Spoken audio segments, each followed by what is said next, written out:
ताकि हम ज्यादा मैनेजमेंट डिस्कशन कर लें। ओके, तो इसमें थोड़ी बहुत चीजें जो पिछले उससे रिलेटेड थी, हमारा जो फाइब्रोइड का ही हमारे पिछले 2 सेशन चले, और मेरा ख्याल है उसमें कोई अब एम्बिग्विटी तो नहीं है शायद, या कोई अगर जी क्वेश्चंस हैं मैडम। आपके तो यू कैन आस्क, मतलब बेसिकली हम इसको क्वेश्चन आंसर कर लेते हैं, ठीक है।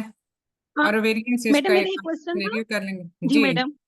मैडम, हम्म, मायोमेक्टमी से पहले क्या हम उसकी बायोप्सी लेंगे पेशेंट की, if age is less than 40 क्यों?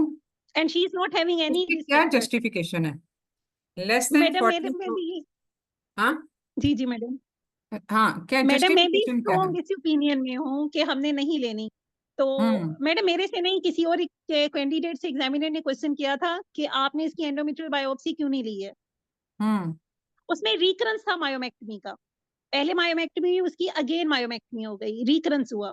नहीं नहीं, देखो रिकरेंस के चांसेस तो अप टू 50% होते हैं अगर मल्टीपल फाइब्रॉइड्स हों तो, और ये 15 से 30% पे चले जाते हैं even with a single fibroid, because at the time of initial myomectomy या फर्स्ट मायोमेक्टमी पे सीडलिंग्स तो मिस हो जाती हैं, और जो एक यूजुअल रेट ऑफ ग्रोथ है फाइब्रॉइड का वो तकरीबन 3 इयर्स में डबल हो जाता है, एन एवरेज ग्रोइंग जो फाइब्रॉइड है।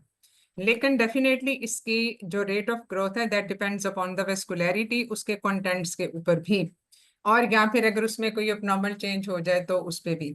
But how common is basically, अब इसमें हम अगर हम इसको फाइब्रॉइड को निकाल दें तो भी एंडोमेट्रियल सीए का risk less than age 40 years कितना होता है? 1 in 100,000, and more than 40 100,000 years 1 in 10,000। की बात। एज स्पेसिफिक, ये जो पैथोलॉजी है वो एज स्पेसिफिक है, endometrial CA, unless there are some strong factors, यानी फेमिलियल इनहेरिटेंस है या कुछ और इस तरह के फैक्टर्स हैं, जेनेटिक प्रीडिस्पोजिशन है, अगर वो चीजें हों तो फिर सिनेरियो थोड़ा सा चेंज हो जाता है। और इरेगुलर वेजाइनल ब्लीडिंग अगर हो तो उसमें चांसेस एंडोमेट्रियल पैथोलॉजी के ज्यादा होते हैं as compare to a regular heavy cycle. दूसरी चीज ये है कि इसमें in how many cases of fibroid uterus जो है वो उसमें एंडोमेट्रियल प्रोलिफरेशन होती है या एंडोमेट्रियल हाइपरप्लेजिया जो हम कह सकते हैं, and that can be initially detected by the ultrasound by endometrial thickness and by subendometrial Doppler flow। तो यूजुअली तो इसमें जरूरत बिल्कुल भी नहीं होती, लेकिन अगर स्ट्रॉन्ग प्री डिस्पोजिंग फैक्टर्स हैं that is totally another thing. But as a routine, we should not do endometrial biopsy in a case of even with the recurrent fibroid। Recurrent fibroid है तो उसमें एंडोमेट्रियल पैथोलॉजी क्या कर रही होगी? ठीक है, एस्ट्रोजन डिपेंडेंट ये जरूर है, डिपेंडेंट्स हैं दोनों की पैथोलॉजी। एस्ट्रोजन डिपेंडेंट हैं, लेकिन उसमें उसमें उसका उसका अगर फर्ज किया पेशेंट का रेगुलर मेंस्ट्रुअल साइकिल है, उसमें कोई और ऐसा फेमिलियल रिस्क फैक्टर एग्जिस्ट नहीं करता और कोई ऐसी कोमॉर्बिडिटी स्ट्रांगली नहीं है तो उसमें जरूरत नहीं है। Just to be on safer side, you can measure endometrial thickness and subendometrial flow. That's all. और वो भी हम करते हैं after the periods are over, follicular phase में, प्री मेंस्ट्रुअल फेज में नहीं, उसमें वैसे ही पॉलीपॉइडल एंडोमेट्रियम वैसे भी हो जाती है और एंडोमेट्रियल थिकनेस भी बढ़ जाती है, और ये थिकनेस वेरी करती है, यानी जी कि मैडम। सिर्फ अमूमन हम 17-18 इतनी हम कहते हैं कि एंडोमेट्रियल थिकनेस हो जाए तो ठीक है, but sometimes it can go even beyond that, 20 millimetre से भी आगे चली जाती है विदाउट एनी को एग्जिस्टेंट एंडोमेट्रियल पैथोलॉजी, तो उसमें जरूरत नहीं है। जी मैडम, अगर ओव्यूलेशन ही नहीं हो रही। जी। हाँ, ठीक तो है ठीक है, थैंक उसमें यू मैडम। जरूरत नहीं है, ठीक है जी।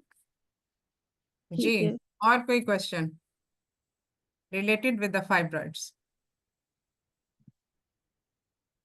हमने इसको सारे पर्सपेक्टिव में डिस्कस किया, सब फर्टिलिटी के हिसाब से भी और हैवी मेंस्ट्रुअल ब्लीडिंग के हिसाब से भी। We discuss the different management option based on the individual patient scenario, और उसमें जो उसके सिम्टम्स हैं उस पे लोकेशन एंड साइज के ऊपर, ठीक है। ये सारी चीजें हैं जो कि उसकी उसने उस पे बेसिकली हमारे डिसीजन मेकिंग में जो हेल्प करती हैं, and the wish of the patient of course, family complete है नहीं कंप्लीट है, ये सब चीजें, मैम क्योंकि मायोमेक्टमी अगर डिफिकल्ट सॉरी मैम, अगर हम्म, मायोमेक्टमी डिफिकल्ट हो तो हम क्या हिस्टेक्टमी पे एंड अप हो सकती है अगर ब्लीडिंग हो सकती है, 1 to कंट्रोल नहीं हो 4% रही है? चांसेस हैं। 0.01%। लेकिन ये डिफिकल्टी इंडेक्स जो है ये हम पहले से किसी हद तक प्रिडिक्ट कर सकते हैं, क्योंकि अगर ये सब एंडोमेट्रियल सब एंडोमेट्रियल फाइब्रोइड है, तो definitely we have to go through whole of the thickness of the myometrium and leaving many oozy and the this oozy areas, और उसका बहुत डीप उसकी कैविटी होती है जिसकी फिर रीस्टिचिंग इज अनदर चैलेंज। लेकिन और दूसरी चीज ये कि इसमें फाइब्रल लोकेशन एक चीज है, दूसरी चीज उसमें जो है वो उसका ब्लड फ्लो है फाइब्रोइड का, जो उसकी फीडिंग वेसल्स होती हैं। तीसरी चीज फाइब्रोइड का साइज है, बिकॉज फाइब्रोइड का साइज जितना भी ज्यादा बड़ा होगा या उसका रेट ऑफ ग्रोथ अगर ज्यादा रैपिड है, तो definitely it is highly vascular fibroid. वहां पे आप एंटिसिपेट कर रहे होते हैं कि this must be a bloody procedure, this is one of the procedure जिसमें ब्लीडिंग ज्यादा होती है। तो ऐसे पेशेंट्स में कुछ प्रोफाइलैक्टिक मेजर्स फिर आप पहले से कर ले होते हैं जिसमें से एक जो इम्पोर्टेंट चीज है वो है यूज ऑफ GnRH कुछ पेशेंट्स में। अब तो चूंकि ओरल भी अवेलेबल है, तो ओरल हम महीना 2 महीना उसको देखें तो उसमें बड़ा फर्क पड़ जाता है, उसकी वेस्कुलरिटी पे भी, साइज पे भी। बेसिकली जब साइज कम होता है तो उसकी वेस्कुलरिटी भी कम हो जाती है। और दूसरी चीज ये कि selecting a proper time of myomectomy immediately after the periods are finished, not before the periods are due, क्योंकि उसमें जो वेस्कुलरिटी बढ़ती है in the premenstrual phase, वो भी it can lead to moderate amount of blood loss. तो इसलिए ये कुछ 3-4 चीजें ऐसी हैं जिसके हिसाब से आप इसको कर सकते हो। बट इफ जो है इसमें अगर आप इंट्राऑपरेटिव कुछ मेजर्स कर लें तो भी दैट वर्क्स। और जो इंट्राऑपरेटिव मेजर्स हैं वो क्या क्या होती हैं? Means What you madam have in the observed intraoperative or what you did? Bonney's clamp लगाएंगे मैम, या टॉर्नाक्वेट वगैरह? ठीक है, टॉर्निके मैडम इट किससे स्टार्ट लगाते हैं? फ्रॉम, जी मैडम। हाँ, टॉर्निके किससे लगाते हैं? मैडम वो आप हमारे कहाँ पे पास तो लगाते सिर्फ हैं? ड्रिप सेट होता है। मैडम हमारे क्या पास होता तो है? ड्रिप सेट होते हैं, हम सर्व हाँ, मैडम ड्रिप सेट होता है, और हम जी, सर्विक्स जो सर्वाइको यूट्राइन जंक्शन होता है, हम उस पे इसको टाई करते हैं इंटरमिटेंटली, और साथ इसको हाँ, ओपन करते रहते हैं, क्योंकि जो असेंडिंग यूट्राइन आर्टरी है असल में हम उसको क्लैम्प कर रहे होते हैं, तो हम उस हाँ, लेवल पे लगा रहे होते हैं। और हम उसको आईवी ट्रांसमी लगा सकते हैं, मीसोप्रोस्टोल लगा सकते हैं, इंट्रामायोमेट्रियल वेसोप्रेसिन के ऑप्शन दे सकते हैं, मीसोप्रोस्टोल दे सकते हैं पेशेंट्स को इंट्राऑपरेटिवली। तो ये सारी हम मेजर्स वो हैं। यूट्राइन आर्टरी आप एम्बोलाइजेशन नहीं कर सकते फिर अगर फर्टिलिटी पेशेंट की रह जाएगी। नहीं अगर देखो, ब्लीडिंग कंट्रोल नहीं हो रही? यूट्राइन आर्टरी एम्बोलाइजेशन आप क्यों करोगे? यूट्राइन आर्टरी एम्बोलाइजेशन में के जो अपने मसले हैं वो तो हैं ही हैं। और ये दूसरी चीज ये कि अगर यूट्राइन आर्टरी एम्बोलाइजेशन आपने करनी ही है, तो ये चीज तो आप इंट्राऑपरेटिवली भी कर सकते हो by ligating the uterine artery. तो उसमें यूट्राइन आर्टरी एम्बोलाइजेशन पे एक प्रोसीजर पे करो, फिर उसके बाद उसको मायोमेक्टमी करो। अब वो कुछ ज्यादा बेहतर साउंड नहीं करता। So you are basically combining the two procedures, जो कि जिसकी डायरेक्टली कोई जस्टिफिकेशन नहीं है। तो क्लैंपिंग जो है, क्लैम्प चाहे आप बोनिस क्लैम्प से लगाओ, वो हर जगह पे अवेलेबल नहीं होता। तो simplest thing is to use इधर द सुचर। सुचर से ज्यादा कॉमनली जो है वो ड्रिप सेट हम करते हैं, या बाज दफा फॉलिस कैथेटर छोटे साइज का, वो भी क्योंकि ये नॉन क्रशिंग होता है। तो आप उसको यूट्राइन आर्टरी के लेवल पे, यानी इसके इंटरनल ऑस के लेवल पे आप उसको कर रहे होते हैं, that clamps basically the uterine vessels. और उसका फिर इंटरमिटेंट रिलीज जो है आफ्टर एवरी 15 to 20 मिनट्स आपने करना होता है। और एट द मैक्सिमम आप इसको 45 to 1 आवर के लिए, आप 45 मिनट्स to 1 आवर आप इसको रख सकते हो, क्योंकि लॉन्ग टर्म उसके बाद उसमें थोड़ा सा इस्कीमिक चेंजेस आना शुरू हो जाती हैं। But sometimes due to the collaterals from the ovarian vessels जो है वो भी, या अगर बहुत कोई वेस्कुलर है तो उसमें वो हो सकता है। तो उसमें इनफंडिबुलर पेल्विक लिगामेंट की भी क्लैंपिंग आप कर सकते हो। And the simplest thing is to apply the sponge holder forcep, क्योंकि वैसे तो आप उसमें again you can use the suture, या फिर आप जो करते हैं नीचे जो लगाते हैं टोर्निके लगाते हैं, उसी में इनफंडिबुलर पेल्विक लिगामेंट को भी आप टाइट कर लेते हैं। but sometimes it can have a damaging effect या crushing effect on the fallopian tubes. उसको अगर आप निकाल के कर सकते हो तो कर लो. Otherwise, applying a sponge holder onto the infundibulopelvic ligaments does serve the purpose. तो ये बहुत सारी चीजें हैं. वेजोप्रेसिन का इंजेक्शन आपने उसके जो कैप्सूल है उसमें लगा दिया सर्कमफ्रेंट में, उसमें मैनर में. ट्रांजामीन तो आप देते ही हैं. एंड द यूज ऑफ साइटोटेक, जो माइजोप्रोस्टोल है, वो आप उसको 1 घंटा पहले दे दें तो that will keep the uterus contracted, और कॉन्ट्रैक्टेड होगी तो डेफिनेटली ब्लड लॉस उसका कम होगा. तीसरी चीज ये कि इसमें जो देन द टेक्निक, अब इसमें बाद दफा इंसिजन टाइप पे भी इसको इसके साथ रिलेट किया जाता है कि giving the mid line incision has less blood loss. Is it so? Do you think is it real? Madam, incision on the fibroid will depends on the site of the fibroid, either it is involving the fallopian tube or not, and preferably the midline incision does not affect on the on blood loss. Preferably we give transfer incision on the fibroid. It will be easier for us कि हम end to end उसको close भी करना. Basically इसमें कोई hard and fast rule नहीं है, क्योंकि अगर हम वैसे देखें तो giving a vertical mid line incision के वो हैं जहाँ पे यूट्रस के 2 कॉर्नर यूनाइट होते हैं, तो इसको थोड़ा सा लेस वेस्कुलर समझा जाता है. लेकिन जब फाइब्रोइड होता है, ये है एक नॉर्मल मायोमेट्रियम की बात, लेकिन जो फाइब्रोइड जब यहाँ पे होता है तो वेस्कुलर पैटर्न सारे चेंज हो जाते हैं. So it is not true when the fibroid is there. और इसमें जो टाइप ऑफ इंसिजन है that definitely depends upon the location and the size of the fibroid. जो सबसे ज्यादा उसका प्रोजेक्टेड प्रोमिनेंट एरिया है वहां पे आप देते हैं. एंड गिविंग द इंसिजन के जिसमें मतलब इसमें फिलोपियन ट्यूब को डैमेज ना करे, और इसमें फिलोपियन ट्यूब और राउंड लिगामेंट को आप एनाटॉमिकल लैंडमार्क के तौर पे यूज कर रहे होते हैं. Because for the purpose of fertility preservation definitely you have to take care of the fallopian tube. तो उसमें फिलोपियन ट्यूब से हटके तो it can be vertical, it can be transverse, but usually जो एक होता है हमारा जो एक समझो कि स्टैंडर्ड जो प्रोटोकॉल है वो ये कि आप कोशिश करें कि एक इंसिजन से 2-4 फाइब्रोइड निकल जाएं अगर ये मल्टीपल हैं तो, और अगर एक सिंगल ही है तो उसमें ये वाला मसला नहीं रहता. तो उसमें एंटीरियरली आप ट्रांसवर्स उसको देते हैं कि उसमें मैक्सिमम आपको कैपेसिटी मिल जाती है. But this is again a general principle, not a fixed principle, क्योंकि वो इंट्राऑपरेटिव डिसीजन होता है बाय द सर्जन कि which incision would be a safer one, जिसमें हम उसकी एनाटॉमिकल डिस्टॉर्शन ना करें and keeping the anatomical restoration of the uterine body to the maximum possible जो नॉर्मल उसको आप करते हैं. तो ये इस पे डिपेंड करेगा. और ब्लड लॉस इसमें बहुत ज्यादा फर्क नहीं होता with the mid line and with the transverse incision.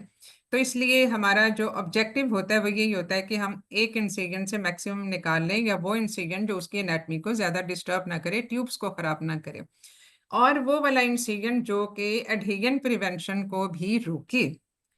तो उसमें चूंकि एडहेजन ज्यादातर बनती हैं पोस्टीरियर, क्योंकि अगर आप एनाटमी आप सब लोगों को पता है कि फिलोपियन ट्यूब्स और जो ओवरीज हैं वो पोस्टीरियरली डायरेक्टेड होती हैं toward in the pouch of Douglas.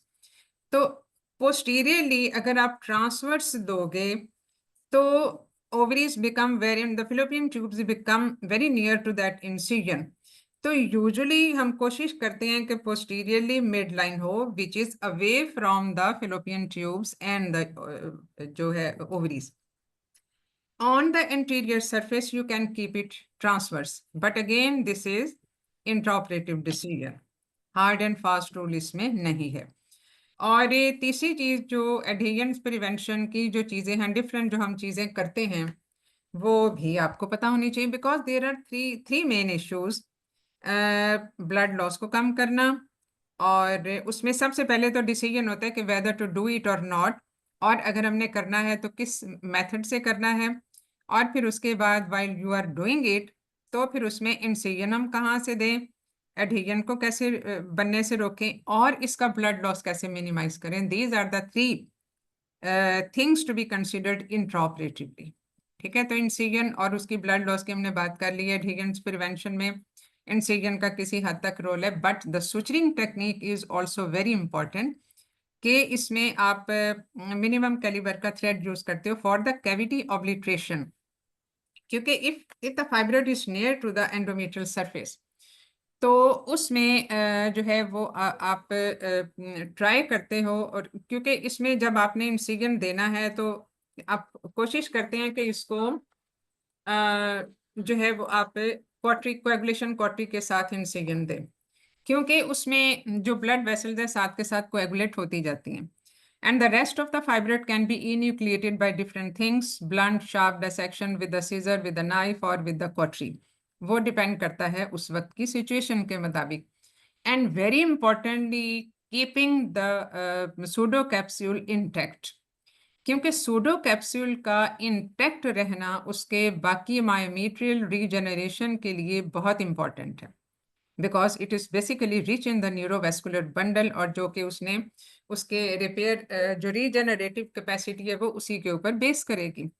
So this thing you have to keep in mind. और उसमें आप डायरेक्टली अगर फाइब्रोइड के बिल्कुल ग्लिसनिंग सरफेस पे चले जाओ, then you can have a very easy plan. ये प्लान उस वक्त ऑब्लिटरेट हो जाता है जब आपने GnRH एनालॉग्स ट्राई किए वो, तो क्योंकि वो जो उसका सूडो कैप्सूल है दैट बिकम्स वेरी थिन, और उसमें उसकी डिमार्केशन अगेन इज वेरी और उसमें थोड़ी सी डीजेनरेटिव चेंजेस भी आ जाती हैं बाय GnRH एनालॉग। तो इसमें लेकिन जितना कम फाइब्रोइड साइज होगा उतना ही उसका लेस ब्लड लॉस भी होगा। तो उसमें आपने और साथ के साथ इसमें जो इम्पोर्टेंट चीज़ होती है कि जितनी फीडिंग वेसल्स हैं उनको साथ के साथ आप लाइगेट करते जाएं, और minimum use of the cautery, better ligated with the sutures of the minimum calibre, यानी 20 वाइक्रल के साथ आप इसको कर सकते हो, and effectively obliterating the dead space because that becomes a site for hematoma formation. तो ये जो चीज़ है ये सारी चीज़ें, क्योंकि adequate haemostasis, minimum use of the switchers end of the minimum calibres, तो ये सब चीज़ें जो एडहेजन प्रिवेंशन में अपना रोल प्ले करती हैं। तो इसके बाद जब आपने इसको सरफेस को स्टिच करना होगा, तो उसमें अगर आपने कभी देखा हो बेसबॉल टेक्निक के साथ, या बाज़ दफ़ा हम इसको कॉन्टिन्यूस जो है वो मेट्रो स्विचर के साथ भी कर रहे होते हैं, क्योंकि उसमें जो हीमोस्टेसिस का कंट्रोल है वो बेहतर होता है। लेकिन जो बेसबॉल टेक्निक है बेसिकली ये वो टेक्निक है जो कि जिसमें उसका minimum exposure to the surface होता है। कभी आपने बेसबॉल स्टिच अगर करते हुए देखा तो नहीं होगा, लेकिन मेरा मतलब है कि अगर आपने उसको फुटबॉल को देखा हो, बेसबॉल को, तो उसमें पता चलता है कि उसमें कोई सुचर बाहर विजिबल नहीं है।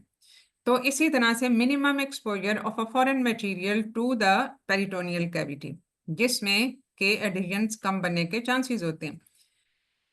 Of the certain adhesion prevention gels हैं, या उसमें जो बाकी जैसे सर्जी सेल्स वगैरह का इस्तेमाल है, आप उसके ऊपर उसको कवर कर दें।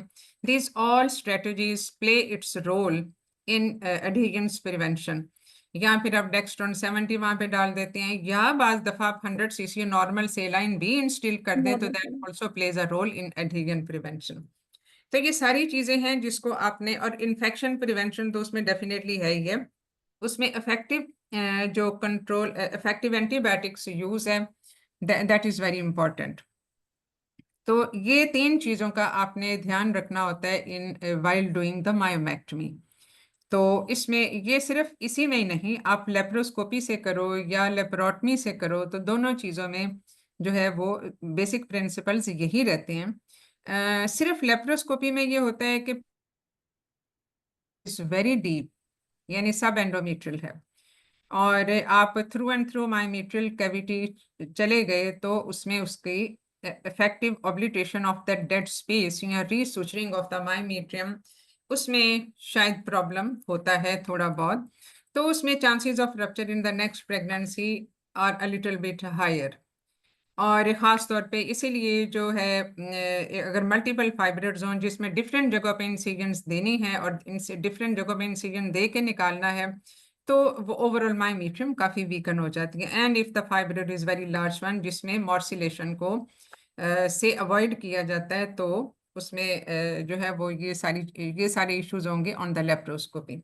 तो इसीलिए for the difficult one laparotomy is preferred. लेकिन अगर छोटे साइज का फाइब्रॉइड है और सिंगल फाइब्रॉइड है एंड तो उसमें very effectively it is manage through laparoscopy, क्योंकि लेप्रोस्कोपी के जो अपने प्लस पॉइंट्स हैं वो हैं ही हैं, उसमें कोई क्वेश्चंस नहीं है।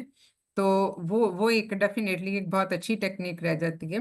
अब इसमें जो बाकी जो बेसिकली जो हम बात करते हैं बाद में कि इसके बाद जो प्रेगनेंसी होगी उसको कैसे करना है इन द सबसिरोजल फाइब्रॉइड, जहाँ पे बहुत कम मायोमीट्रियम को हमें इंसाइज करना पड़ा, वहाँ पे इतना ज़्यादा मसला नहीं होता।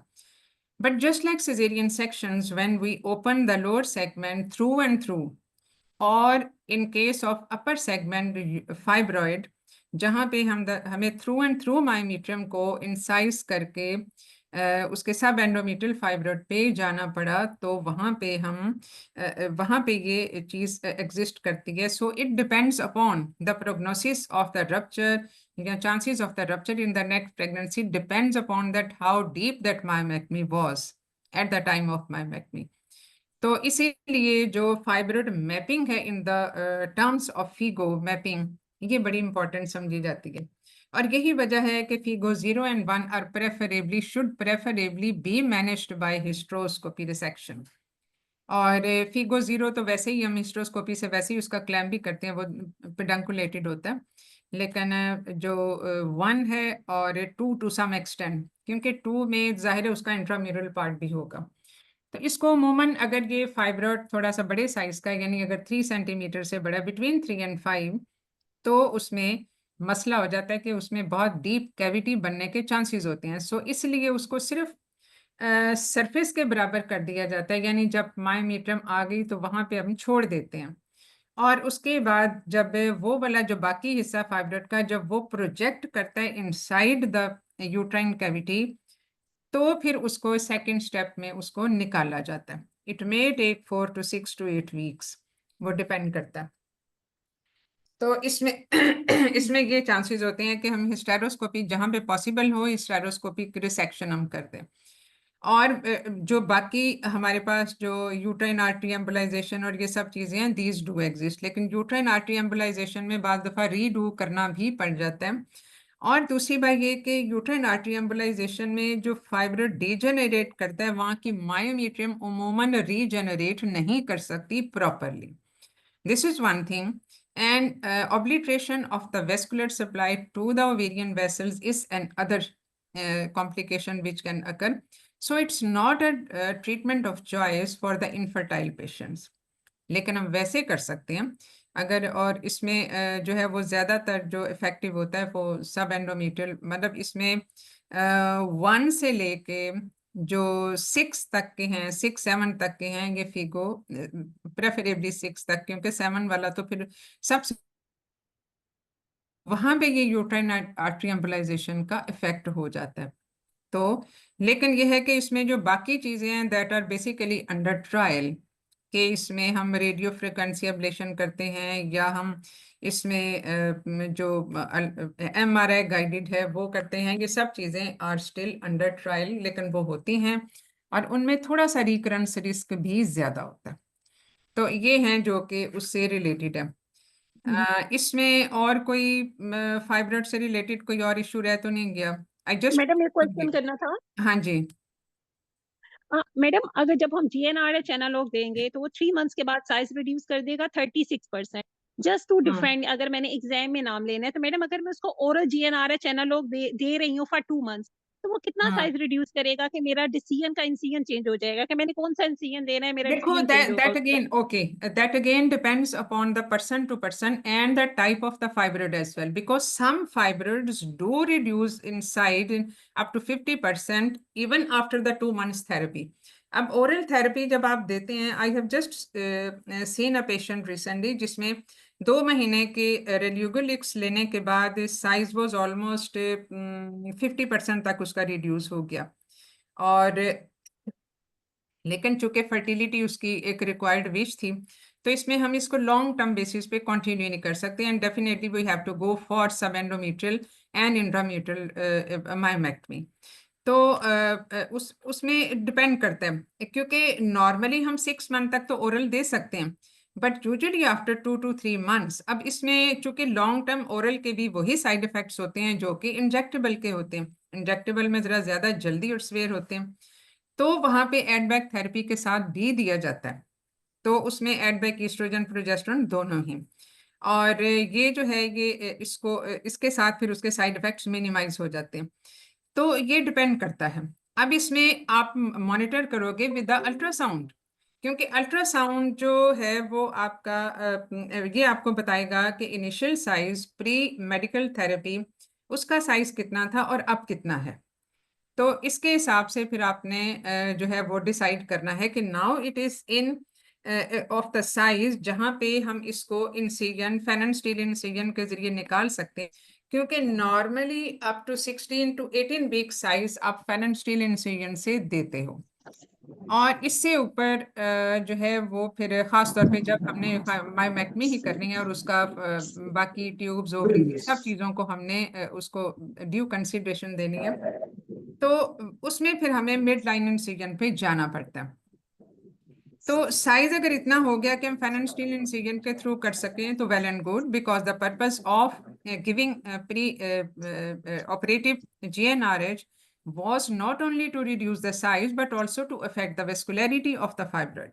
तो ये पर्पस जब अचीव हो गया तो then you can go ahead with the surgery, because this can not go on and on अगर पेशेंट की फर्टिलिटी डिजायर है तो उसके बाद फिर जब आपने यूट्राइन इंसिजन की जो बात है, uterine incision definitely it will depend upon the site and location, again keeping कि आपने अगर पोस्टीरियर पे देना है इंसिजन, अगर वो इंटीरियर इंसिजन से नहीं निकल सकते, जो कि बोनी हुड इंसिजन जो कहलाता है, जिसमें आप पोस्टीरियर फाइब्रोइड भी उसी इंसिजन के थ्रू निकालते हो, तो अगर वो उससे मैनेजेबल नहीं है तो प्रेफरेबली गिव पोस्टीरियरली आप उसको मिड लाइन में दे दें अगर मैनेजेबल है, वरना आप ट्रांसवर्स भी उसको दे सकते हैं। और उसके बाद एंटीरियरली आप इसको ट्रांसवर्स दे के तो उससे निकालें अगर एंटीरियर कोई है तो वो डिपेंड करेगा। अगर सिंगल फाइब्रोइड पोस्टीरियरली है तो गिव इट पोस्टीरियर, और अगर उसकी जो शेप है या उसकी जो एक्सटेंट है, टाइप ऑफ इंसिजन उस पर बेस करेगी। तो इसलिए जो है वो उसके, क्योंकि अगर आप उसको मिड लाइन दोगे और उसमें डीपली एक्सटेंडिंग ये हो रहा है टू द ब्रॉड लिगामेंट, तो definitely at the end after the enucleation probably you will have a lot of difficulty to reapproximate the myometrial जो है उसके एजेस जो हैं, तो उसमें बहुत मुश्किल होती है। तो इसलिए जो है वो फिर उसको ट्रांसवर्स में ही हमें मैनेज करना पड़ता है। तो ये इसमें बेसिकली फिर पेशेंट के ऊपर डिपेंड करेगा और उसको मॉनिटर करके हम देखेंगे। जी, और कोई क्वेश्चन? मैम अगर जैसे हम ये कहते हैं हम GnRH एनालॉग देंगे और ये फेब्राइड का साइज रिड्यूस करेगा, तो मैम वो अगर एग्जामिनर हमसे कह दें कि दोबारा रिकरेंस हो जाएगी और कैप्सूल, तो फिर उसका इतनी डिमार्केशन अच्छी नहीं होगी, फिर कैसे डिफेंड करेंगे उसको कि हम नहीं दें नहीं, या ना देखो दें? आप GnRH एनालॉग तो सबसे पहले तो उसका ऑब्जेक्टिव आपको बहुत वेल डिफाइंड होना चाहिए।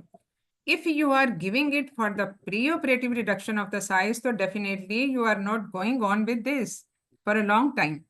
आपने उसको GnRH एनालॉग्स दिए, उसको रिड्यूस किया, मे बी आप 2-3 बस दे के उसके बाद सर्जरी को प्रोसीड करें, और आपने अल्ट्रासाउंड के साथ मेजर किया, अब ये अप्रोक्सीमेट एक्सेप्टेबल साइज है तो you go proceed for the surgery.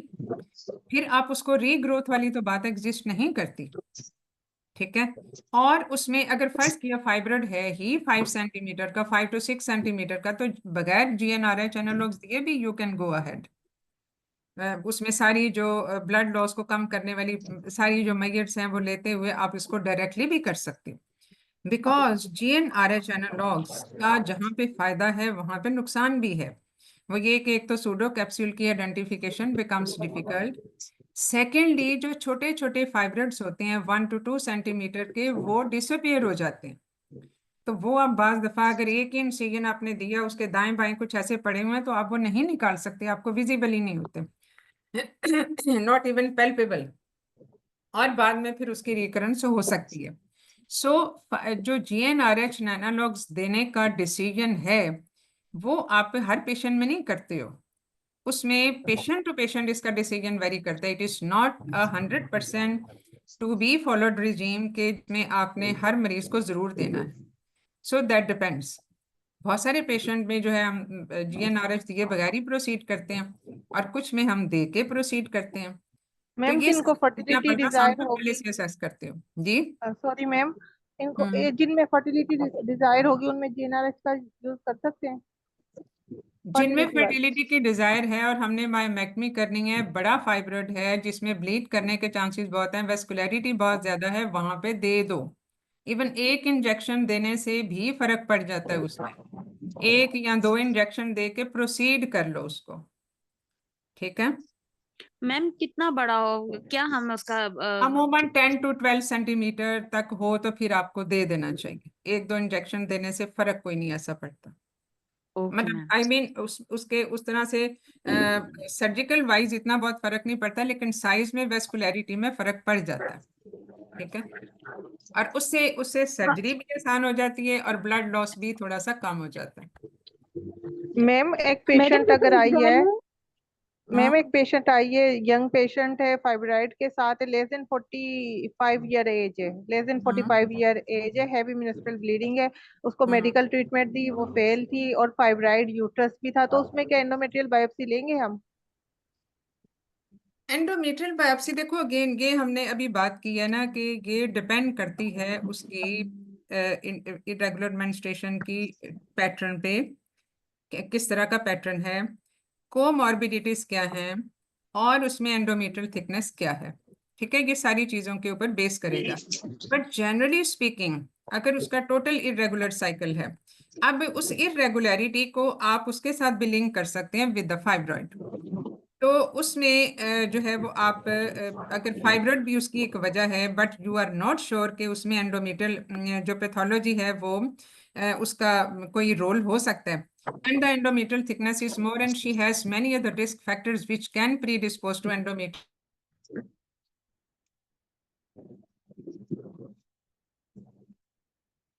myomectomy, और वो फिर आप एक ही स्टेप प्रोसीजर में करोगे, लेकिन लेस देन 40 इयर्स तो बिल्कुल उसकी कोई जस्टिफिकेशन नहीं बनती,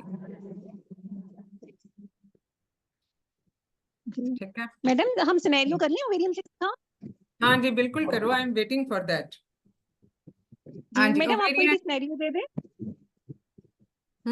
देखो इसमें जो बहुत सारे डायलेमास होते हैं ना, जो ओवेरियन मेलिग्नेंसी है उसका तो क्लियर कट सिचुएशन है ना, वो तो हमें पता है कि ओवेरियन मेलिग्नेंसी है, हमने ये करना है इसमें, इज इट क्लियर। लेकिन मसला जी ये मैडम। होता है कि जब यंग रिप्रोडक्टिव एज में या पोस्ट मेनोपॉजल एज में भी इवन सिंपल सिस्ट आ जाती हैं या कॉम्प्लेक्स सिस्ट आ जाती हैं ऑफ डिफरेंट साइजेस, तो उसको आपने कैसे मैनेज करना है। Supposedly if a patient of 35 years आती है जो पैरा 2 है, और वो हिस्ट्री देती है कि पिछले 1 साल से उसकी एक सिस्ट है जो पहले छोटी थी और अब बड़ी हो गई। छोटी सिस्ट का साइज हमें नहीं पता है, neither the patient knows it, लेकिन अब जो हमने उसका अल्ट्रासाउंड करवाया तो वो समझो कि 6 सेंटीमीटर है, बट इट इज मल्टीसेप्टेड, दो इट इज क्लियर, जो उसका है उसकी एकोजेनिसिटी है that doesn't indicate any complexity with that, there are no solid areas.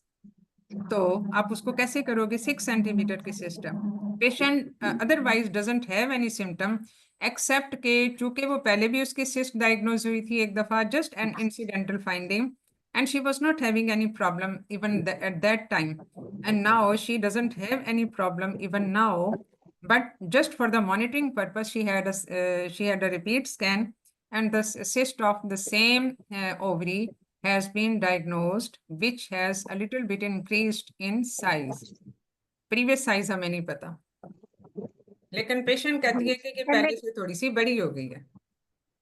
okay. And madam on ultrasound finding, either हाँ this is a simple only multi-septed cyst, and what was the thickness सिर्फ of the multi capsule septate है and the लेकिन blood flow? Simple है, लेकिन simple है, यानी Okay. उसकी And then madam, what about her LM? Echogenicity is not indicative of any abnormal, मतलब कोई जैसे ब्लड की होती है या जैसे एंडोमेट्रोसिस की होती है, वो ऐसा नहीं है, नो सॉलिड एरियाज। तो हम उसमें क्या करेंगे, ये एक परसिस्टेंट सिस्ट की मिसाल है, एंड शी इज जी हैविंग ठीक है। रेगुलर मेंस्ट्रुअल साइकिल, उसमें मेंस्ट्रुअल इरेगुलरिटी कोई नहीं। ठीक है। And madam about tumor marker? Tumour marker negative CA 1 to 5 हुआ है, वो भी नॉर्मल है। Okay. ज्यादा मसले Then वाली इस madam, in तरह that की case, सिस्ट होती हैं। अगर एबनॉर्मल सिस्ट हो ना तो उसमें तो मैनेजमेंट करना ज्यादा आसान होता है, यानी जो क्लियरली मैलिग्नेंट हो। Madam, in that case, I will discuss with my, first of all, I will counsel my patient that on the basis of history and the examination, this cyst seems to be benign cyst, but the size of the cyst is increasing. Previously, we don't know the size of the cyst. And now the size of the cyst is 6 centimeter. Regarding the treatment option, I will discuss it that we have two treatment options. Her tumor marker is negative, her ultrasound findings are towards the benign cyst. Either we can follow this cyst with 3 monthly scan, or then I will also discuss the other option is that we can go for laparoscopic cyst. Okay, but if she is Madam, not we don't- having any symptom and on ultrasound the size is normal, मतलब size जो है वो उसका according to the patient, we ourselves don't have any evidence for that, but according to the patient the size of the cyst had slightly increased और उसमें कोई symptoms उसको नहीं है, and on ultrasound it is normal, it looks to be normal and benign cyst. Madam, although on ultrasound the cyst seems to be benign, but according to patient, size of cyst is increasing. She is in reproductive age group, and in that age group, the size of having malignancy is 1/1000. So instead of leaving this cyst, why we are not going for laparoscopic cystectomy? Okay, but if what is the another option? Because for many things we don't have any record of it, जैसे increase in the size. तो Madam, ऐसे the other patient जो young option is that- reproductive age में है, and the size of the cyst is 6 centimeter, though multiseptate with the normal echogenicity, no solid areas, it's not bilateral, just on the on one side only. Would you not follow up this patient? Yes, madam, I will follow up with my patient. If I say that I would like to have a repeat scan after a period of 4 to 6 weeks, so will it sound okay for you? Yes, madam. Yes, madam. I will ask my Or patient that laparoscopy. after her LMT, I will again follow the cyst, because if it is a carpus luteal cyst or if it is a follicular cyst, then this cyst will go away after her menstrual cycle. So I will follow her for every monthly, and then if the cyst size is not increasing, this is a simple cyst, probably this may be the carpus luteal or follicular cyst. So I will keep her on follow up, and after 1 yearly, first madam 3 monthly follow up, and then after 1 yearly I will put my patient in follow up, making sure that my patient can come back for the follow up.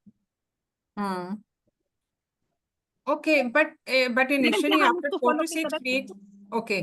If after 4 to 6 weeks you have a repeat scan to determine the any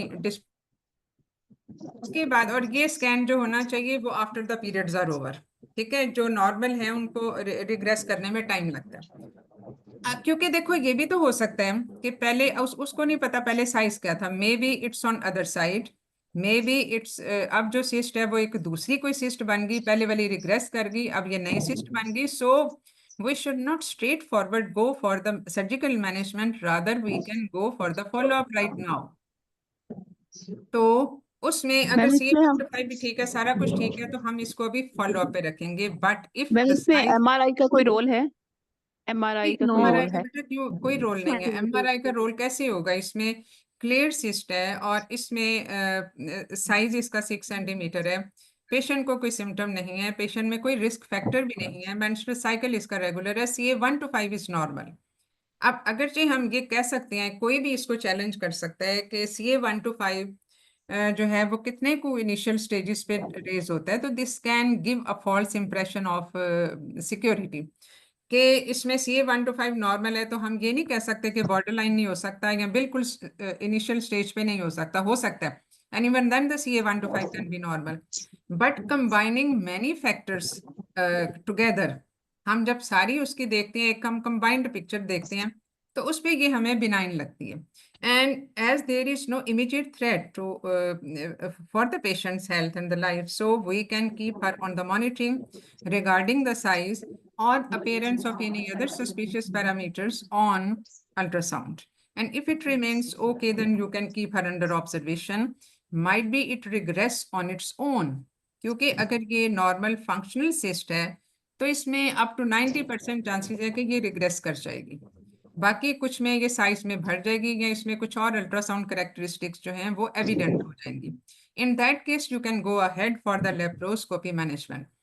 Laparoscopy will not only identify the actual pathology, जो naked eye appearance pathology है वो, और बल्कि इसके अलावा आप उसकी management भी at the same time करोगे। And as this cyst is persistent, rather slightly increasing in the size, so your objective of treatment in this case would be cystectomy. अब अगर यही केस होता जिसमें इसमें एक कॉम्प्लेक्स सिस्ट होती, कॉम्प्लेक्स का मतलब है कि उसकी एक्वोजेनिसिटी में मसला होता, मल्टी सेप्टेट होती, और इसका CA125 जो है वो सपोज होता कोई 70 के करीब, यूनिलैटरल, इसमें आपका फिर क्या स्टांस होता?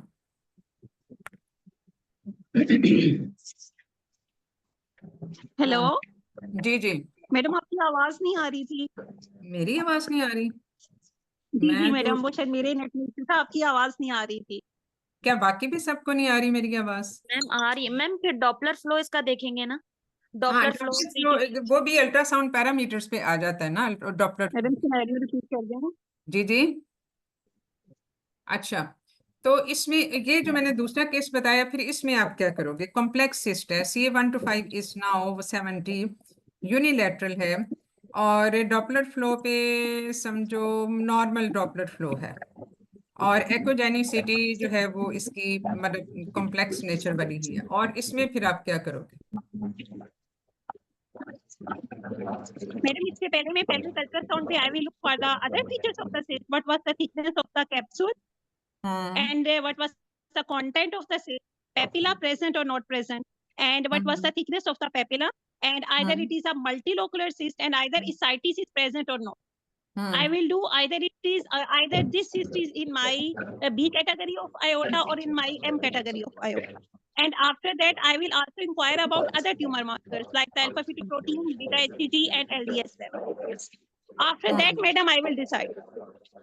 What other tumor markers? If CA125 is raised up to 70, और इसके जो बाकी हैं मतलब इसकी एक्वोजेनिसिटी, अब जो अल्ट्रासाउंड वाले ने इसकी ओपिनियन में दी कि हेमरेजिक है या एंडोमेट्रियोटिक है, ठीक है, based on the echogenicity, there are no papilla, there are no solid areas, there is no ascites, the capsule is intact, और उसमें जो सेप्टास हैं, बेसिकली सेप्टास की थिकनेस भी इंपॉर्टेंट होती है, तो सेप्टास थिन सेप्टास हैं, एंड कैप्सूल इंटैक्ट है इसका, बस और कोई इसमें पॉजिटिव फाइंडिंग नहीं है, एंड द CA125 इज, और इसका जो डॉपलर फ्लो है वो नॉर्मल है, MRI करवाएंगे मैम, इंक्रीज नहीं है, MRI MRI नहीं हुआ होगा। Then, madam, I will discuss with my patient that on the basis of a history and the examination and the ultrasonography finding, this cyst seems to be a suspicious cyst. It could be benign and it could be borderline, it could be malignant. So I will discuss with her that the extent of the surgery will be decided intraoperatively. अच्छा, And after that, madam, ठीक है, जी, इसमें जो है based on the size, based on the echogenicity, based on the multiseptation, and basically the complex nature of the cyst, you will right away you can go for the laparoscopic assisted cystectomy, और वो diagnostic therapeutic दोनों होगी। लेकिन अगर फर्ज किया यही size इस पेशेंट का जो हमने पहला केस बताया, अगर ये फर्ज किया ये 11 सेंटीमीटर की होती क्लियर सिस्ट, तो फिर आप क्या करते हैं? Does the size matters even for the clear benign cyst? yes, madam, the size matter. If the size is less than 10 centimeter, then it is in the benign category. But if the size is more than 10 centimeter, then the suspicious that its depth cyst could be malignant. It will be the M category of the cyst. क्योंकि size एक important चीज है, और अगरचे हम इसको 6-7 centimetre तक basically इसकी कट ऑफ लिमिट लेते हैं, but if it crosses beyond even the very simple cyst, if it crosses beyond 10 centimetre, then there might be some underlying pathology which is not clinically evident on the ultrasound parameters. Ultrasound पे भी बहुत सारी चीजें miss हो सकती हैं। And even though the CA 1 to 5 is normal, so it would be better to go for the laparoscopy assisted cystectomy in that case, क्योंकि 1% chances बिल्कुल सिंपल बिनाइन सिस्ट में भी इस चीज के होते हैं कि उसमें मेलिग्नेंसी हो। तो साइज जो है, और साइज अमूमन हमारे RMI में नहीं आता, साइज अमूमन उसमें नहीं आता, सिर्फ RMI 4 और 5 में आता है। बाकी मैं तो साइज को इतना इम्पोर्टेंस दी ही नहीं चाहती, ठीक है।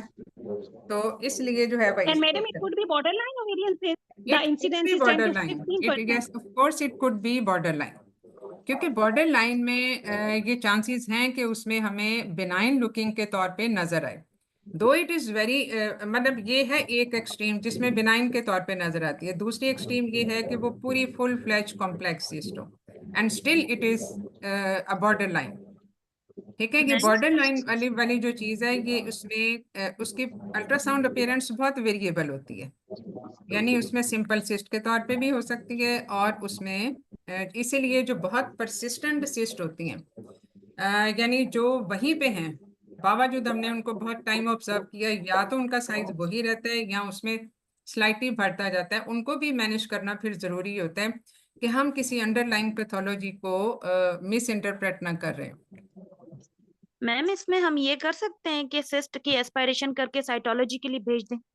उसमें कितने परसेंट चांसेस है कि वो पॉजिटिव आएगा? जस्ट 25%, और उसमें 25. स्पिलेज के भी चांसेस हैं, और इसलिए जो एस्पिरेशन है वो उसमें बहुत ज्यादा कोई बहुत स्टैंडर्ड चीज नहीं समझी जाती, लेकिन ये चीज एप्लीकेबल है अगर प्रेगनेंसी में ये डायग्नोज हो जाए, या जो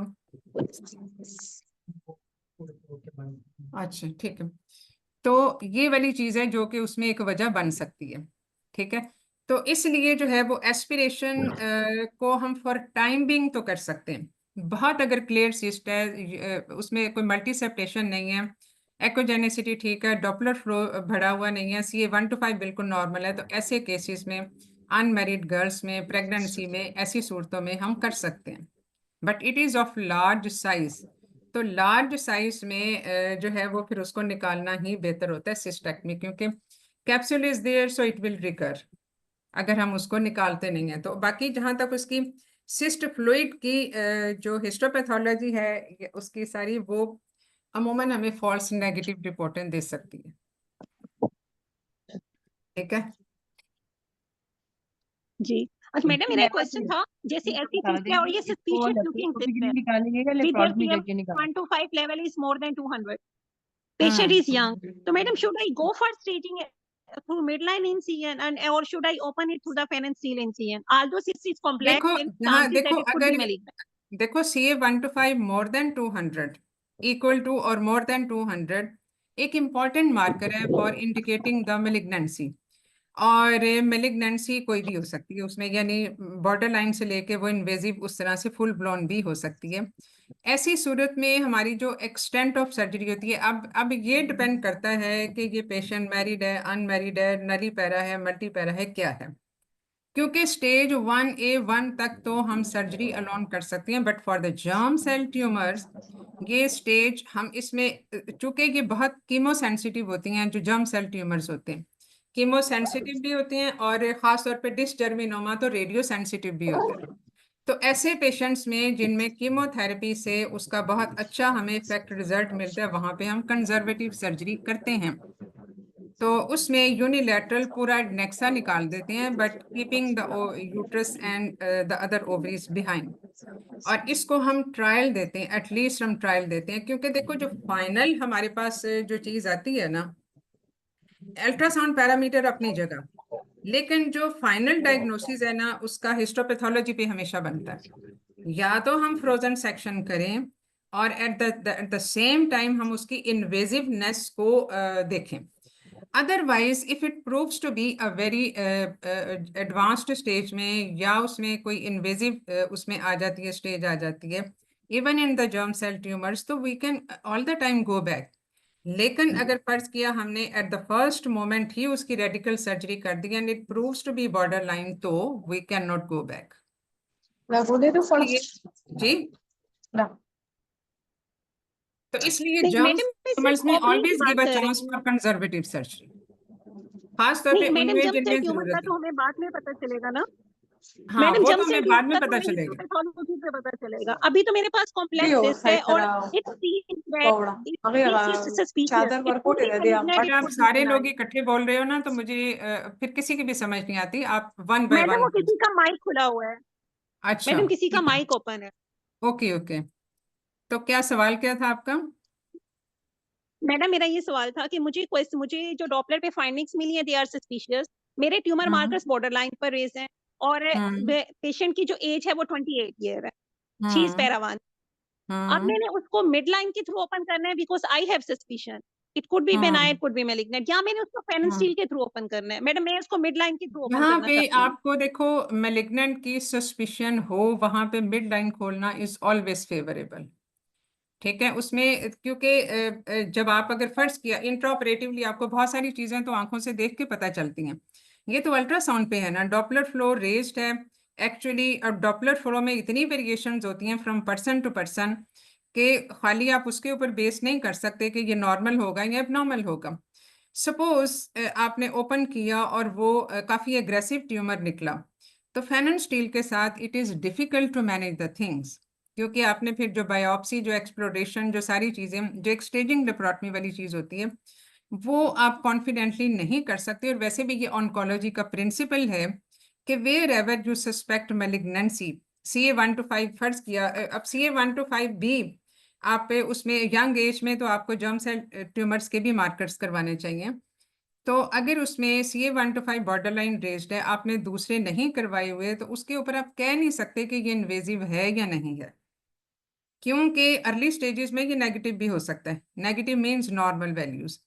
लेकिन अगर ये अब इसीलिए हम CA125 की जो सेंसिटिविटी स्पेसिफिसिटी कम होने की वजह से, जो एक और ट्यूमर मार्कर होता है सीरस एपिथेलियल सीरस ट्यूमर जो है, वो क्या है जिसके सेंसिटिविटी स्पेसिफिसिटी ज्यादा है और जिसको अब करवाया जाता है प्रेफरेबली,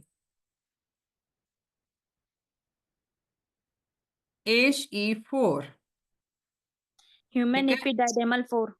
हाँ जी, ये HE4, और ये उसमें कंबाइन किया जाता है उसके साथ है इसमें रोमा में रिस्क ऑफ मैलिग्नेंसी इंडेक्स जो एल्गोरिदम है।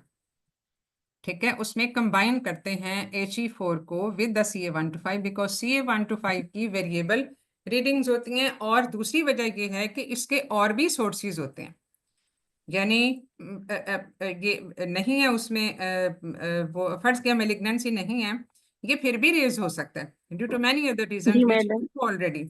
लेकिन HE4 is specific and it is raised in the initial stages even, तो उसकी सेंसिटिविटी स्पेसिफिसिटी जो है वो ज्यादा होती है। इसी की इस वजह से उसको फिर उसमें कंबाइन कर देते हैं, जिससे हमें ज्यादा बेहतर हम उसको प्रिडिक्ट कर सकते हैं। ठीक है, चलें जी। अब और इसमें कोई सिनेरियो, मैलिग्नेंसी का तो सिनेरियो मेरा ख्याल है बहुत क्लियर कट है, क्योंकि मैलिग्नेंट ट्यूमर अगर होगा तो उसमें आपको पता है कि इसको कैसे आपने प्री ऑपरेटिव इन्वेस्टिगेशन कैसे करानी है और उसके क्या क्या मार्कर्स हैं। प्री मीनोपॉजल और पोस्ट मीनोपॉजल सिस्ट का साइज लिमिटेशन थोड़ी सी फर्क हो जाती है, क्योंकि यंग एज पे तो फंक्शनल सिस्ट बनती रहती हैं due to ovarian activity going on, उसमें फॉलिकल बन रहे हैं, खत्म हो रही हैं, ये सारा कुछ।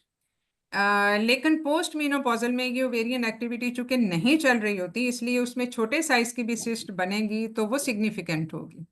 इसलिए पोस्ट प्री मीनोपॉजल में 7 सेंटीमीटर और पोस्ट मीनोपॉजल में 5 सेंटीमीटर तक का साइज जो है वो एक कट ऑफ लिमिट समझा जाता है। और पोस्ट मीनोपॉजल में चूंकि एज स्पेसिफिक ये ट्यूमर है, तो वहां पे हम चीज़ों को थोड़ा सा जल्दी इसको मैनेज सर्जरी की तरफ हम ज्यादा जल्दी आते हैं, even with the persistent normal benign looking cyst, जो हम प्री मेनोपॉजल में नहीं करते, यानी पीक रिप्रोडक्टिव एज में कंजर्वेटिव मैनेजमेंट और या फिर जो है वो इसमें जो हम करते हैं ऑब्जर्वेशन एंड मॉनिटरिंग, और मैम दैट इज प्रेगनेंसी मोर का भी बता दें। एप्लीकेबल। हाँ, प्रेगनेंसी का भी बता दें कितना रखेंगे वो साइज का।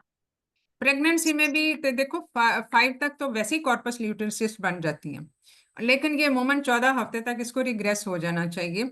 अगर ये परसिस्टेंट होती हैं मोर देन 5 सेंटीमीटर और इसके साथ अब CA 1 to 5 की प्रेगनेंसी में अगेन सेंसिटिविटी स्पेसिफिसिटी कम हो जाएगी, तो इसलिए उसके जो अल्ट्रासाउंड करेक्टरिस्टिक्स हैं उसके ऊपर ये फिर बेस करता है और उसके ऊपर फिर हम चलाते जाते हैं। अगर तो एग्रेसिव बहुत कॉम्प्लेक्स नेचर का जो है वो अपेरेंटली मेलिग्नेंट है तो उसको तो हम फर्स्ट ट्राइमेस्टर में कर देंगे, लेकिन फर्ज किया ये सेकंड ट्राइमेस्टर में हुआ तो फिर हम इसको थोड़ा सा मॉनिटर करते हुए but based on the specific features हम इसको एंड ऑफ सेकंड ट्राइमेस्टर या थर्ड ट्राइमेस्टर में एज ऑफ वाइबिलिटी कोशिश करेंगे कि ये 34 वीक्स तक पहुंच जाए और उसमें सर्जरी उस ओवेरियन मैस की और caesarean section at the same time कर दिया जाता है। But chemotherapy can also be given during pregnancy, इसमें अगर ये इस तरह का डिटेक्ट होता है तो ठीक है।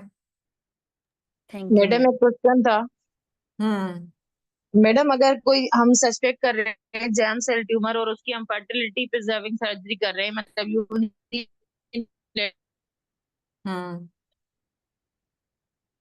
हेलो, अगर हम कर रहे हैं आपकी बेटा आवाज से बीच में डिस्कनेक्ट हो गई थी, दोबारा बताइए। वो जर्म सेल तो आपकी आवाज ब्रेक हो रही है।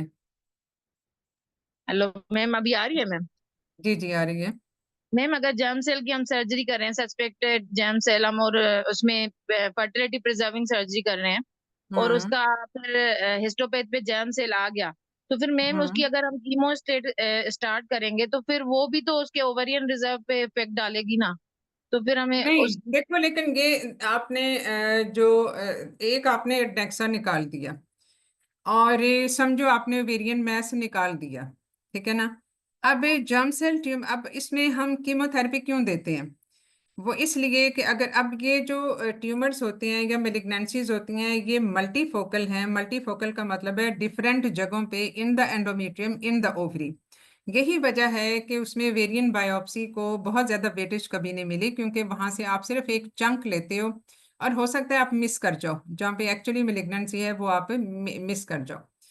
तो इसलिए अब लेकिन तकरीबन जो हम स्टेज 1A या 1B की जो हम बात करते हैं उसमें भी तकरीबन 22% माइक्रो इन्वेजन हो चुकी होती है, जिसके लिए कीमोथेरेपी दी जाती है।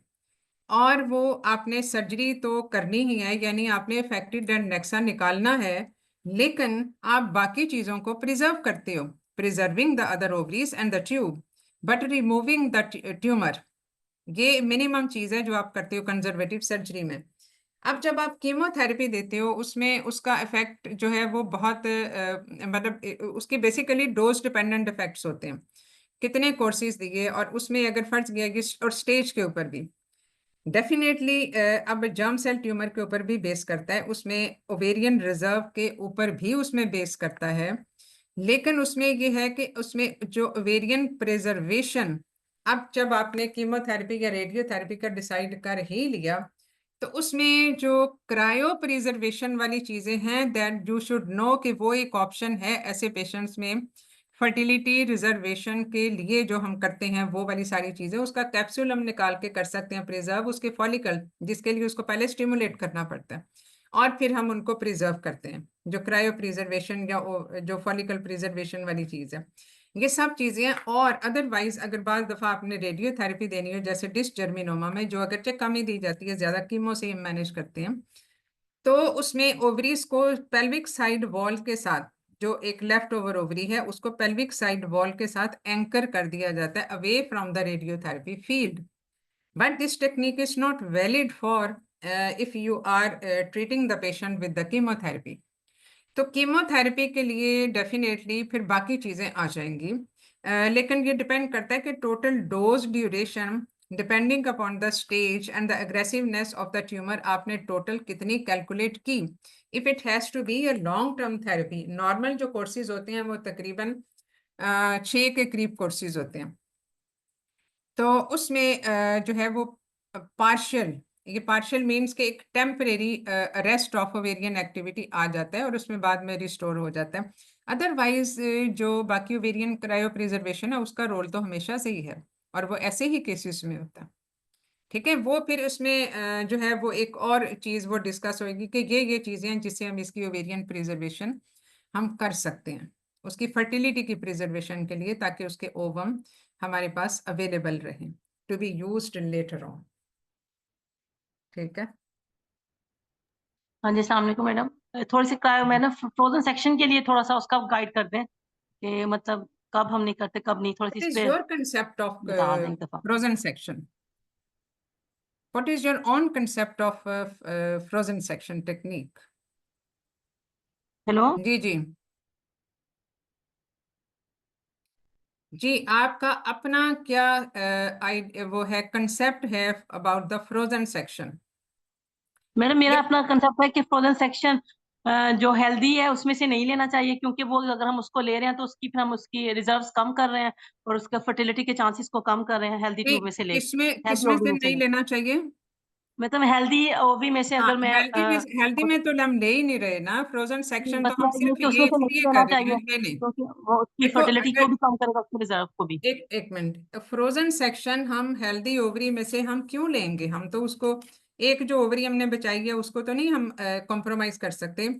Frozen section basically invasiveness of the existing tumour को डिटेक्ट करने के लिए होता है। यानी अगर हम एक ट्यूमर लग रहा है कि ये एग्रेसिव है, might be turns out to be just a borderline case, तो ऐसी सूरत में हम सिर्फ जो अफेक्टेड ओवरी है उसके ट्यूमर में से टिश्यू लेके हम उसको इंस्टेंटली वहां पे टेस्ट करवाएंगे, जिसके लिए हमने अपने डिपार्टमेंट को पहले से लेजॉन जिसके साथ रखा हुआ है, और वो हमारे से सैंपल लेके within half an hour हमें क्विक स्लाइड्स बना के हमें उसका रिजल्ट बता देंगे।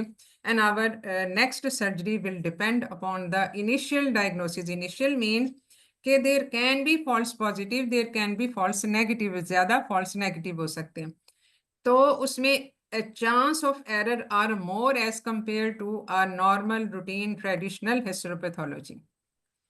तो ये अफेक्टेड ओवरी यानी ट्यूमर में से लेके किया जाता है, not the right, not the जो एक हेल्दी लुकिंग ओवरी है उसमें से नहीं। Is it clear?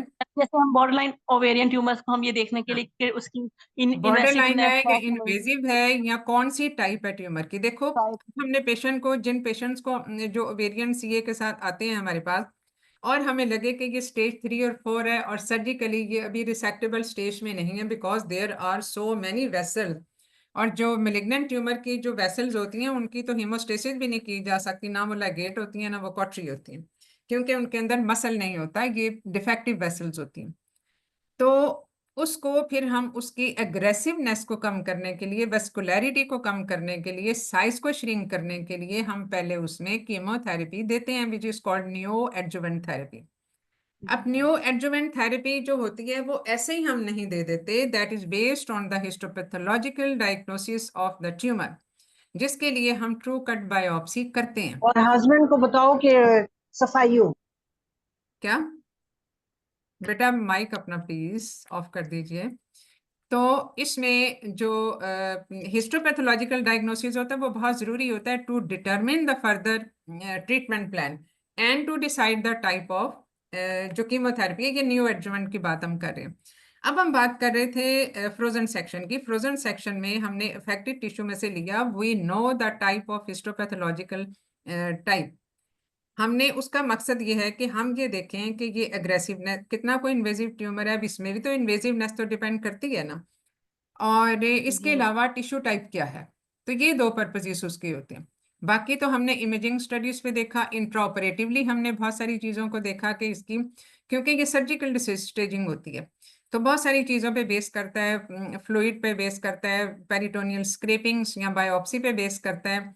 ये सारी चीज़ें हैं जिस पे हम बेस करेंगे कि ट्यूमर किस एक्सटेंट तक का है। ठीक है, लोकलाइज ट्यूमर है, बाज़ दफ़ा एग्रेसिव लुकिंग होता है लेकिन अंदर से निकलता है, बॉर्डर लाइन निकलता है, और एक यंग पेशेंट में अगर हम सारी सर्जरी कर दें तो we are nowhere and the patient is nowhere. तो इसलिए इसमें ऐसे पेशेंट्स में फिर हम या तो कंजर्वेटिव सर्जरी करें, पूरी फुल बायोप्सी हिस्टोपैथोलॉजिकल कंक्लूजन के बाद फिर हम डिसाइड करें कि अब हमने करना क्या है। सर्जरी दोबारा हो सकती है, लेकिन एक दफ़ा हम सारा कुछ निकाल दें और निकले बॉर्डर लाइन तो फिर हम दोबारा तो नहीं वो रीडू कर सकते, वो हम चीज़ों वो तो नहीं कर सकते ना, करेक्ट नहीं कर सकते।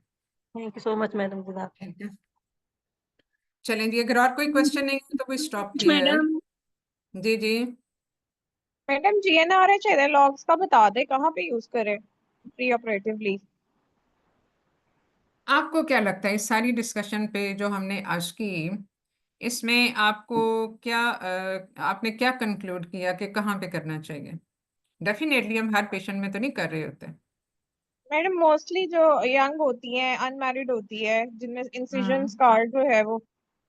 अगर तो छोटा फाइब्रोइड है 5 सेंटीमीटर का, इवन 5-6 सेंटीमीटर का भी, तो कोई मसला तो नहीं होता, उसमें तो हमें GnRH देने की जरूरत नहीं है। और for some time if she wants to delay her surgery and she is not, her symptoms are not settled by any of the other technique, यानी अगर हम किसी भी जो है वो उससे टेक्निक के साथ नहीं हम कर सकते, तो ऐसी सूरत में for the time being she can use GnRH, but that is for a time being, just to buy some time. यानी सर्जरी डिले करनी है या शादी होनी है उसके बाद वो सर्जरी कराना चाहती है, ये सारी चीजें जिसमें टाइम बिंग के लिए होता है। या फिर बहुत बड़ा और वेस्कुलर मैस हो तो उस सूरत में भी हम उसको GnRH एनालॉग्स के 2-3 शॉट्स दे के, वैसे 1 और 2 काफी होते हैं ज्यादातर जो हमने देखे, तो उसके बाद हम सर्जरी कर सकते हैं। और या फिर जो बहुत बड़े फाइब्रॉइड्स होते हैं जिसमें अगर आप इंसिजन दें तो वो काफ़ी बड़ा एक्सटेंड हो सकता है, मिड लाइन हो सकता है, उसको कन्वर्ट करने के लिए फेन एंड स्टील में तो भी हम दे सकते हैं। तो ये बहुत सारी चीज़ें हैं जिसमें उसको ट्राई किया जा सकता है। ठीक है, और ये पेशेंट टू पेशेंट आप डिसाइड करते हो, यानी ये 100% यानी वो नहीं है, स्टैंडर्ड रूल नहीं है कि आप हर एक में करें, वो आपने डिसाइड करना होता है पेशेंट टू पेशेंट। ठीक है, और मैडम जैसे हमारे पेशेंट आते हैं, जिस तरह हमारे सेटअप में पेशेंट्स हैं, अक्सर तो वो गवर्नमेंट सेटअप के मरीज होते हैं।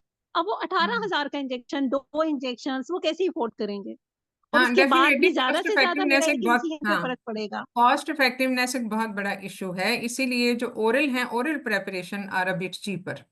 तो ओरल प्रेपरेशन भी जो है वो उसका एक, जैसे आपने इंजेक्शन महीने में एक लगाया इंजेक्शन GnRH का, इसी तरह आप डेली बेसिस पे उसको ओरल GnRH दे दे, वो तो अब अवेलेबल हैं और उनकी इतनी बहुत ज्यादा कॉस्ट भी नहीं होती। ठीक है, तो वो आप दे सकते जैसे मैडम हमारे पास कोई नली, मैडम नली हैं। अनमैरिड पेशेंट है, जैसे अनमैरिड है, 25 ईयर की है, उसका जो फाइब्रॉइड का साइज है 10 सेंटीमीटर उसका फाइब्रॉइड है और मायोमेक्टमी में है। अभी उनका मैरिज का भी कोई प्लान नहीं है, तो मैडम मैं उसको एगोलेक्स कब तक दूंगी? क्योंकि जैसे उसने छोड़े साइज से 2 फिर वापस महीने आ भी दे दो जाएगा, तो काफी तो है, वो 2 कब तक महीने भी लेंगे? देके, मैं वही बात है ना कि अब कब करने वाली जो बात है ना, अगर फर्ज किया 10 सेंटीमीटर है और आपने 2 महीने की थेरेपी, ओरल थेरेपी के बाद देखा कि अब ये 7 सेंटीमीटर का हो गया या 6 सेंटीमीटर का हो गया, go ahead for the surgery. ठीक है, फिर वो भी उतनी भी काफी होती है। और हर एक के जो मैस रिडक्शन का जो रेट है वो हर एक में फर्क होता है, रिमेम्बर इट। ठीक है, सही है, ठीक है। और मैडम चलिए क्या उस 2 मंथ्स के लिए भी मुझे उसे एडबैक थेरेपी देना पड़ेगी? 2 मंथ्स के लिए मोमेंट जरूरत नहीं होती, ये होता है जब आपने लॉन्ग और जो टर्म मैडम देखा। और मैडम जो हम एडबैक थेरेपी देते हैं वो हम टिबोलोन दे रहे होते हैं, क्योंकि ये तो खुद ईस्ट्रोजन प्रोजेस्टेरोन की वजह से तो ये ट्यूमर बन रहा है। अब जो मैंने इसको लेकिन एडबैक लेकिन ईस्ट्रोजन देखो, प्रोजेस्टेरोन हाँ देना है। एडबैक थेरेपी लॉन्ग टर्म वालों के साथ हम देते हैं, लेकिन अगर हमने 1-2 महीने की देनी है तो उस पर जरूरत नहीं है ऐसी।